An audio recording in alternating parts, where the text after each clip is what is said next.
Badwam sene mensan emo achi biom na brason se yedi nkomo na yehwe yapomode ho nsam ye de bia yetenase ya na yechiro bia ye papa ya ubenya wapomodin afi kwa nso no nduro na wopese okoto a eduro no de he na wose woto papa no efri fa he ne nei mama BC atenase me boni dia no mu se ofri Kelmed Pharmaceuticals limited wo mo na eye nu papa kofa nduro de ba o mayi mu a wo machiche mu bia benya ne de yade a yefiri se nia no aduro kokko edi enyanyina wo mo na wo ho aduro papa etime nkwa na afa yedi nkomo de nhwe enupa wo mo de badwa so ne baabi a obi pebe a obenya bi ato mama BC ma che ya na mama na mpomboko de Adom arakwa ede nyanko oh nyame gusu hiraye afe no so ye wuram kakra ye bubu sese enane kwa na ekwa nanim na 19th pacho nyame aye bi ye ni Kelmed Pharmaceuticals limited ho enkomo kakra ene nduro ne fa he ne be sa se afiri de he ne ye start afiri so ye bobo ni nyina so na ye de esi mienu bi so na okay ye bonito ye anope meda atiefo ase na mada ahwefo so ase anope ye free Kelmed Pharmaceuticals limited na yaba maso ye anope mapomudin hu nti na ye wo ha apomudin de woni bia na chese enkoyi Kelmed ekra nro efi India manmu eba Ghana manmu na se woka nro a enu papa ebi na esi yenim hai ye wo Ayula's grass water Molly's baby massage oil and pine leaf ointment and the tablet and kukudam nankasa BC56 say and it's BC56 eno ekro edru ti eno ene yebebo so ama nkrofo a omowo ohaw mu ti say ekro ehaw mo edo kro mo omanya mo fa ho enti na BC56 cream ye ekro dre ekro be sa na ye de ehwe say wound no ye wa hodo bebre de he na sa nku yitimi eku ni ntem so a se na no ka say eku na kotwa na kora yira mina kotwa na disappear to obi nhia wo say kotwa da na kora che say wanya kro bi ekro be sa na BC56 cream etimi etenete yo ye ka kro a ye wo open wound and a closed wound ni beka say cry mo abie ana say akatu ma wonfa wani enhu BC eye ekura emu abie ehu adwuma BC ye edura eye nhabanma ene ye de ye eye very natural any side effect biara na se ye ka kura ye ka ekuro se ade a ekura bibi etwawo ensio ana say bibi a ehye egu ho a awro ana say yakoye operation ekuro no entimi ngu fa BC etoso ana say wo diabetes ye kan asichire yare sa ne ye beka no ye kasam no abejaw ekuro ana say baby twitwi kakra wo ye diabetic na ekuro be da wo ho a wa ma wani anko ho a ebeye kusikuru ahe kwa beka so obi na ato adu beka so fi abe sa na ye kan ye ni mu sa na ye kan nso enye obi na ato adu sa na diabetic wound etie wa ma wani anko ho a ebeye bibie wo ho sa kuro no na BC ema ne mu so anu wa pe baby ada broni beka se ye san wo bi a ye friend slow healing wounds wa wunya diabetic enso kuro na abeda wo nan ho no enko yese ne bodwo no wa ba mia wo de aduro be hye wo be ye ne den baby osia na osi ona oyo mo so a osimi de ekuro ade atimia na atu oho ade ne keti ne kakra bi ade chene mu tretre bi ai me hona munye o ebetu sesi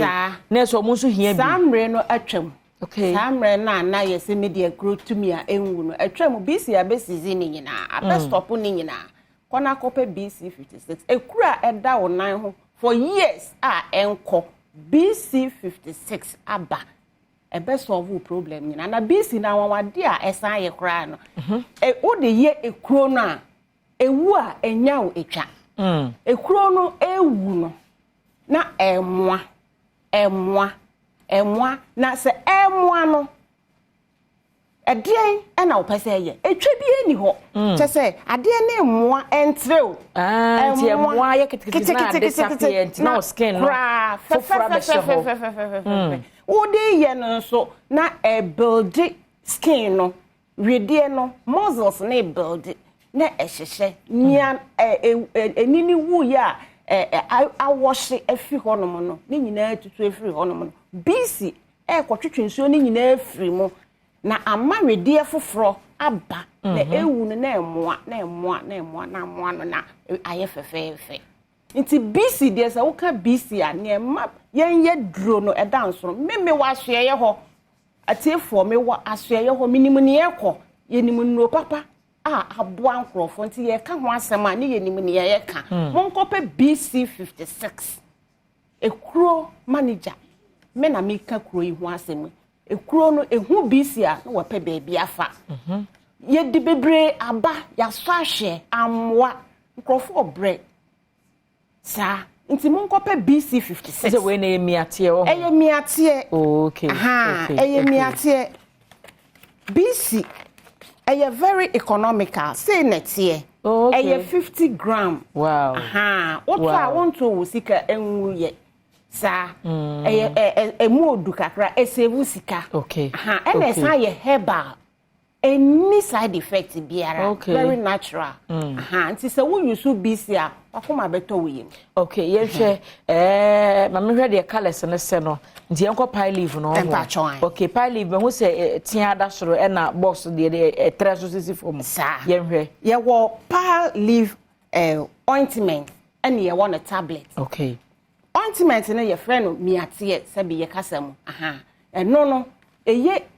se me kasa abonten kra esan ye emu no because what the sra baby a woja wo nan na enaniko inside say ye ka pie leaf ointment na tablet a eye koko edru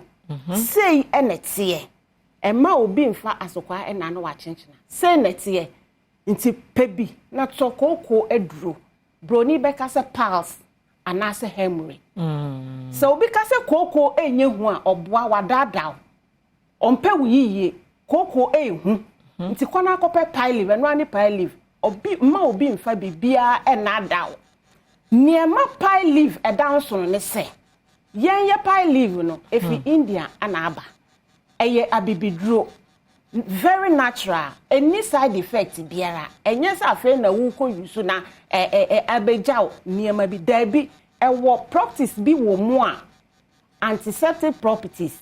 ena anti-inflammatory ena antibacterial ni nyina pa kire se wode ye no ebo wo ho ban ma emoa wa biara ensan beka ho fa yare fufuro biara emrel okay na pie leaf we no ne e me dekura wo mu ni se so wo use pie liver pass anase koko a aye no ho stubborn broni beka se stubborn tintin trinti wo de adro no ka ha baby otima no tim eno na wo de pie leaf kan no wa pe baby afa okwa a wo ma biem ne ma ye de ne dance no wo be kwa akoso ahwa ne sika ho na enkonko to bibi na asa akwaja bibi uto anu atop preko papa problem na ma wo sa je say ye mini we no ne mia we no de afa so sa afen so we no uja wa nan ba ko a na wo de ayeso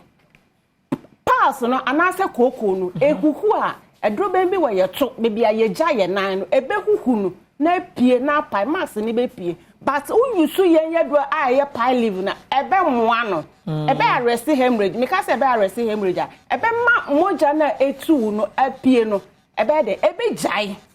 so obi se koko apie wo woto ama me ye kopia hye ye kopia de ahyem ye koye wo surgery na wo se sika no na edu papa say ya edu papa abase ya entna ho mo obi nkoje wo sika ndi efa he na obi pe Kelmed mu nu papa yi bi ato a obenya bi yo maame se wo ka efa eno ani Kelmed Pharmaceuticals ye waso ye bebre medical de ye numbers no atudwa okay ye wo 055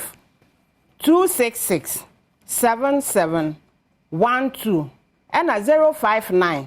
38 70883 and ye waso ye a nkran ha ba bi a obenya bi tudu ebe ye nuanom nkramofo asoredan adabraka opposite Malcolm na plaza okanshi Elohim ewo adepa house okanshi ashaman opposite menya krobo ena Madina opposite Malcolm ubenya bi wo honom ena Kofodua Gapson Pharmacy Bano Pharmacy Sunyane Green Light Pharmacy Mose Pharmacy ena 6 Stars Pharmacy Cape Coast, Buse Pharmacy, Sankotex Pharmacy, Pena Herbal Shop, ena Ashi Pharmacy. Yeko Kumasi nso a Freddie Mens ena Costa Pharmacy. Okay. Uko bia ho nyina ena baby biara pharmacy wo bia bowra ho na bisa BC56 ena Piley,